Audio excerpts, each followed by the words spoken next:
Okay, my name is Gail Swartz, and I'm in a wheelchair because I have multiple sclerosis.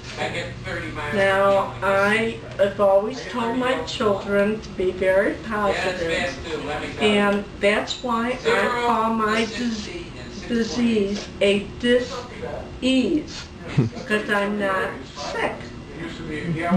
I've always told my children to be positive, to look at things on the upswing, to look at a half glass of water as half full versus half empty. I was a calligrapher and fancy writing.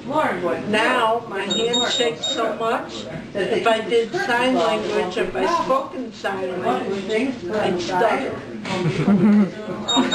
I see people when I'm in a wheelchair, they don't know how to react to me, they don't know how to feel. Really, I'm very lucky.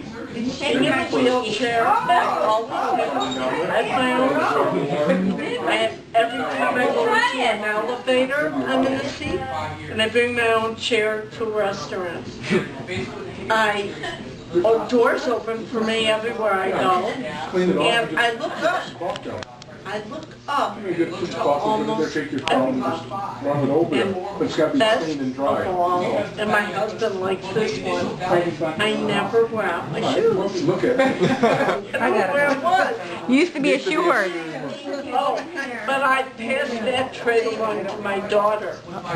Yay. My wheelchair is also known as a quickie.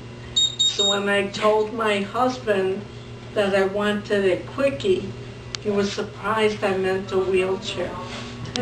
With this disease, I used to self-cap, you know, a stick that you shove up and pee on. So someone said to me, "You self-cap and you have no problem?" And I said, "No, if it feels good, I'm in the wrong hole."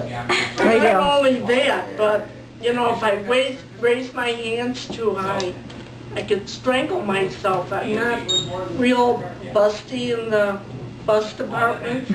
So when I went out with my husband, he put his hand underneath my shirt to feel me up, and he grabbed my chin.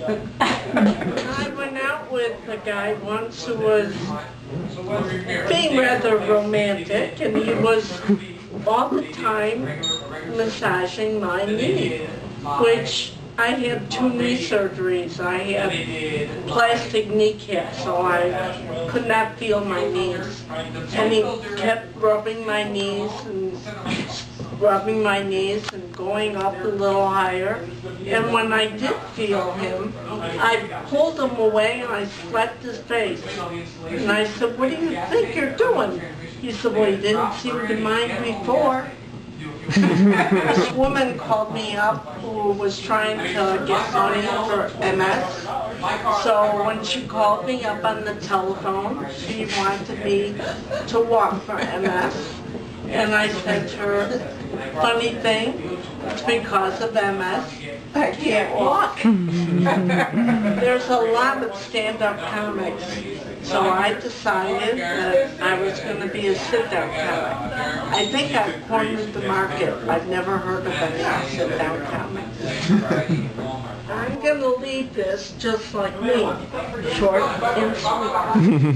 MS stands for one day. It's going to stand for Mystery Sound. Right now it stands for Memory Stinks.